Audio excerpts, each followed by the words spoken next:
I'm a portrait guy. Y'all know it, and at this point, I've used every Nikon Z Mount lens that would be considered a portrait focal length in the traditional sense. So needless to say, I've actually been kind of excited to lay this out. We are about to jump into it, but first, let's set the structure.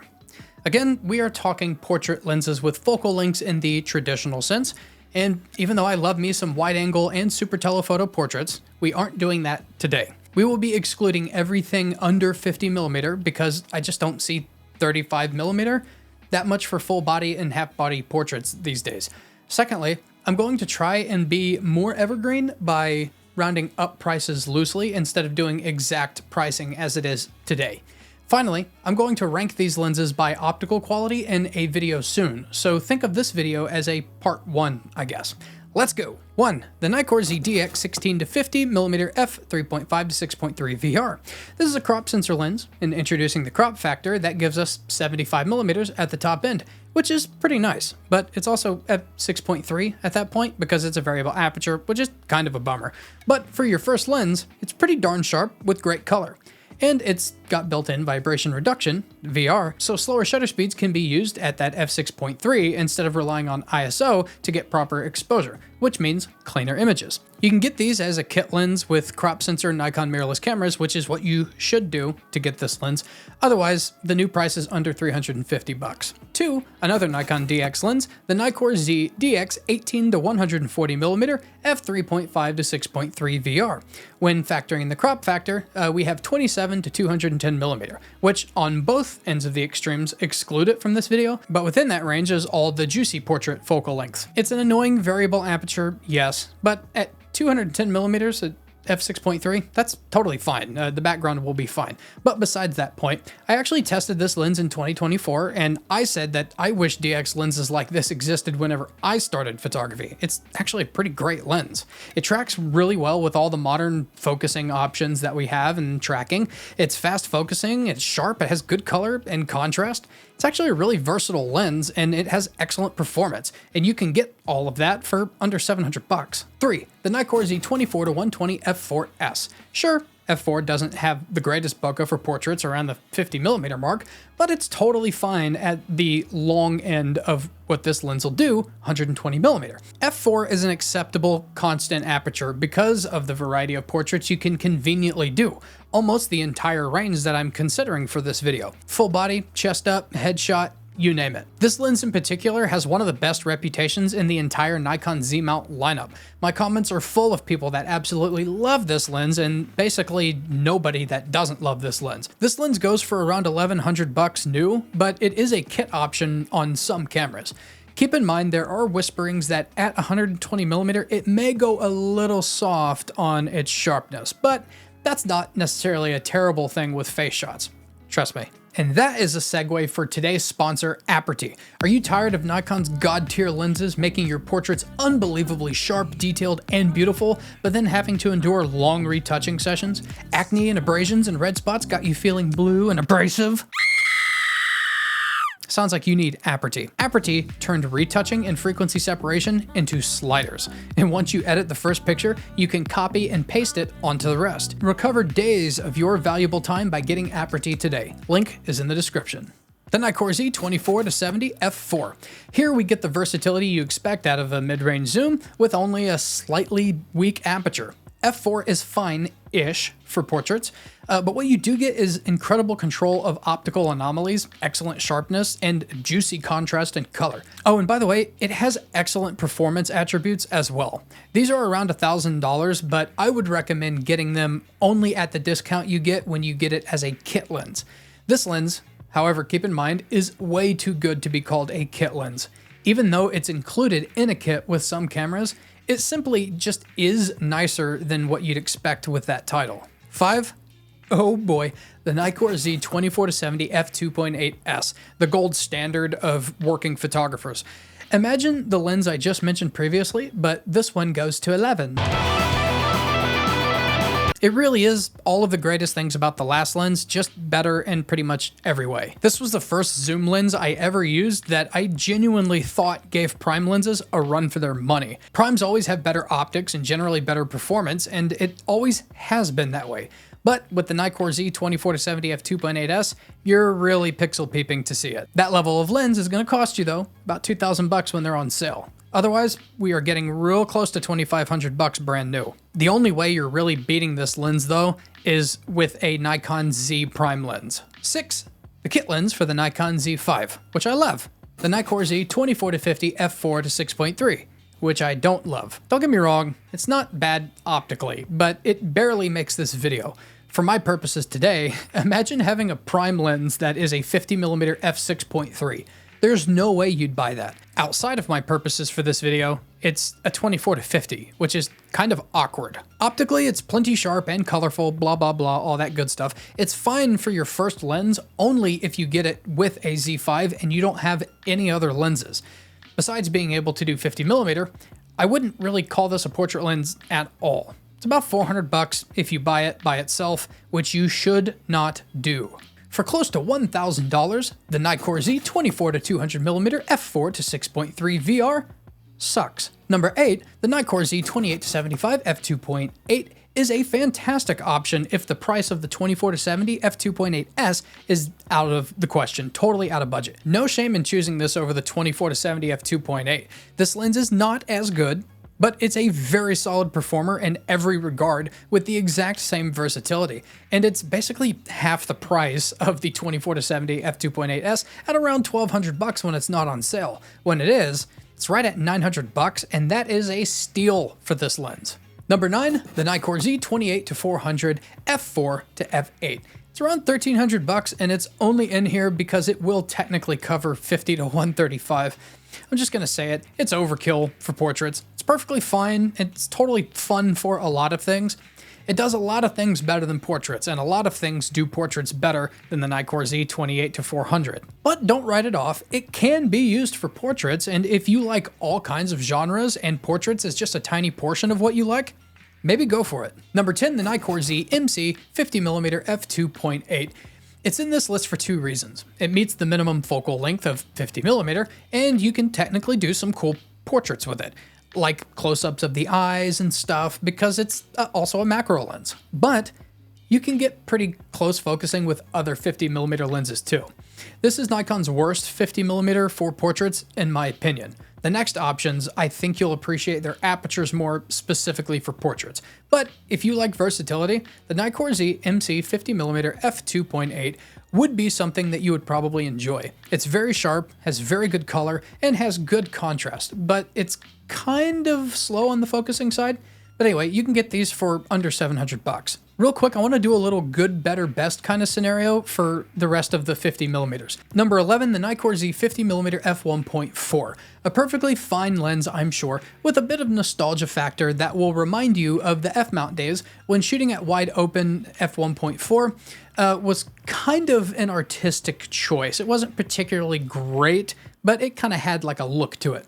It's obviously not as good as the following 50mm lenses, and that's why it's the cheapest at about $500-ish. But for the amount of money, you get good everything. Good sharpness, good color, good contrast, good performance. It's probably more fun for a video person than an actual portrait photographer. 12, for a little more money, under $650, you can get a lens that is way better than its price tag suggests, and that's the NIKKOR Z 50mm f1.8s. Yes, it is a S-line, meaning it gets all of the good optical stuff. I have recommended before, and I'll recommend again here, this should be every Nikon Z Mount user's first lens. It's the baseline for portrait work and lots of other stuff too. But specifically for portraits, because that's what this video is about, you get lovely bokeh, it's way sharp, way fast focusing, and perfectly responsive to auto-tracking features. I'm not joking when I say this lens hits above its price tag. Side note, it seems like these are pretty much always on sale too, so never pay full price for one. 13, and the best, the NIKKOR Z 50mm f1.2, my former favorite lens of all time. It still goes to every portrait shoot I do, and it gets used at every portrait shoot that I do. This lens does everything we've talked about so far better than the others, except for focus speed. It's actually kind of slow. But sharpness, color, contrast, inherent beauty, that secret sauce, that juiciness. I've had multiple people say that they aren't even 50mm people and really never have been until they got this lens. I'm right there with you. I used to only occasionally use 50mm lenses, but this lens literally never stays at the house. It goes everywhere. It's just better. But you'll choke on the fact that it's a $2,100 lens. It's worth every cent, but for a 50mm, that's kinda crazy. I almost forgot this lens, so it's a good thing I'm writing my thoughts and not improvising. The NIKKOR Z DX50-250 f4.5 to 6.3 VR. It's a crop sensor lens, and when you introduce that crop factor, you get a 75 to 375. One benefit you get is that the maximum 135 focal length that I'm allowing for this video is actually lower in the focal range, and by the time you get to 6.3, you're in the territory where it doesn't even matter. The background is going to be destroyed. This lens actually performs really well, in my opinion, better than the 24 to 200, and it looks better too. No shame in using this one for portraits. I would if I was in crop. Your top choice would probably still be the 18 to 140 and the DXs, in my opinion, but this isn't a bad lens at all, I don't think. It's cheap too. You can get it real cheap as a kit lens, but you can also buy it solo for around $400. 15, the NIKKOR Z 58mm f.95 Noct. Well, it's God-level engineering, first of all. Secondly, it's God-level optics. Thirdly, look, it's really just here because it's in the range I established. Even though I don't consider this a portrait lens, you'll get the most beautiful portraits you've ever taken in your life, but you'll want a tripod or a monopod if you plan on shooting at 0.95. And aperture ranges that aren't insanity, it'll still be a doozy because it's big, it's heavy, and it's a manual focus lens. But if you nail it, you'll have the best sharpness, the best color, the best contrast, the best inherent beauty, perfect reproduction, the secret sauce, the whole shebang, the works. But that kind of rendering comes at a cost, $8,000. And it's a big learning curve. Use of this lens is not for the unskilled or faint of heart. Number 16, the NIKKOR Z 70 to 180mm f2.8. This is the cost-effective option of the Trinity, similar to the 28 to 75 versus 24 to 70 f2.8s that we covered earlier. The focal range is the quintessential portrait photographer's zoom lens. It's sharp and quick with respectable color and contrast, and can be had for over half the price, just under $1,300 of its rich uncle, which we'll cover right now. The NIKKOR Z 70 to 200mm f2.8s, the quintessential classic zoom lens of portrait photographers. Nikon has a long history with 70 to 200mm f2.8s, and this just happens to be the newest version. It also happens to be the best ever. It's faster and sharper than any version in f-mount before it.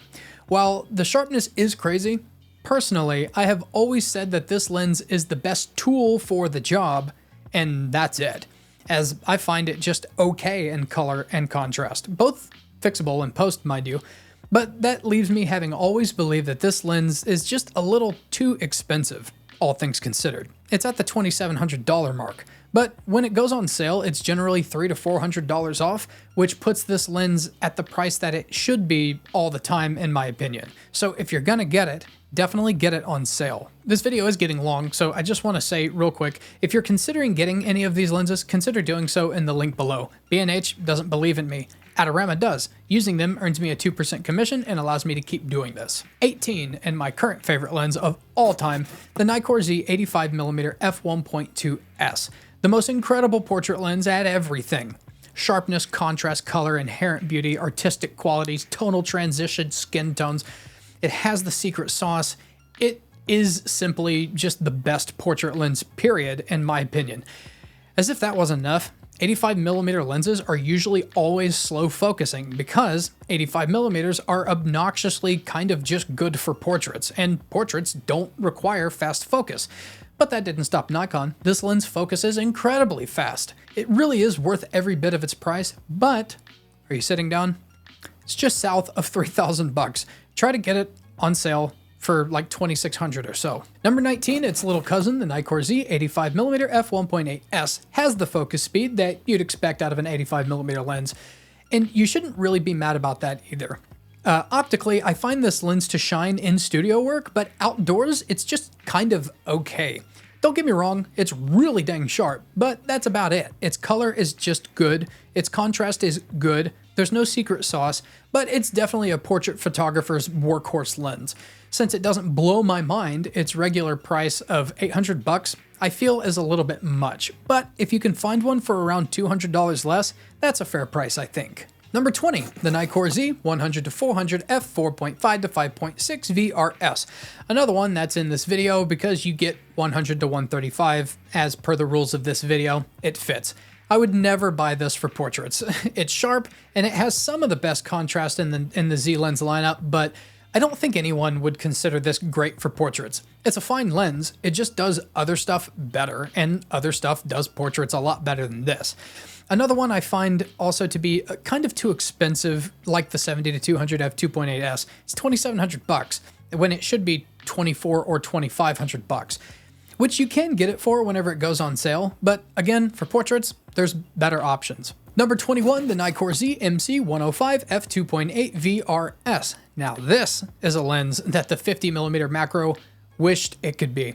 105mm is a classic portrait focal length. We do get the added versatility of it being a macro lens, but this lens is superior color, contrast, sharpness, whispers of secret sauce, great skin tones. With all that, I'd still consider this to be a top portrait lens choice, even if you hate macro. It just does everything you want a portrait lens to do, and it's at a price lower than it should be. After using this lens, I couldn't believe how much it cost at its launch price of $1,000. Years of destructive inflation later, it's still under $1,100. Today, $1,049.95. When it goes on sale, it drops tastily under $1,000, and that is highway robbery for the optical quality that you're getting out of the NIKKOR Z 105mm f2.8 VRS. Finally, we have our last lens, the NIKKOR Z 135mm f1.8 S Plena. The title Plena means it's an exotic lens, which to Nikon means it does something special. In the case of the NIKKOR Z 135mm f1.8 S Plena, you are not the father. Its special thing that it does is it has absolutely perfect bokeh corner to corner. It's absolutely flawless. And it's not marketing hype, by the way. You can watch my videos. You really do get perfectly circular bokeh that has no flaws in it. On top of that, it is an S-line lens, so that means it has all the good optical stuff in it. It's incredibly sharp, contrast is juicy, color is top tier, and it has that secret sauce. It's absolutely perfect in black and white too. You might be asking, why isn't this tied with the 85mm f1.2 for my favorite lens of all time? It's even cheaper than the 85 at $2,500, $2,300-ish whenever it's on sale. Well, there's two reasons. The 85 is ever so slightly technically more beautiful, giving it an artistic edge. You won't notice many other differences optically, but the other reason is the working distance. I would recommend that you get either one or the other, not both the 135 and 85. The working distance between the two is enough that switching between them will have you missing perfect sharpness on the eye with the 135. To me personally, the 85 just feels more natural to work with, but if you specifically like lights in the background, the 135 is where you want to be. I would say optically, the 85mm f1.2 is the better choice by this much, but the 135 f1.8 S Plena is kind of more fun. You don't want to miss whenever I rank these lenses from best to worst, so subscribe and hit the bell so you don't miss it. And if you enjoyed this video, consider becoming a member or share this video with a friend. I'm Z Wade, the Z Wade and Z Wade Photo. Stay sharp, YouTube.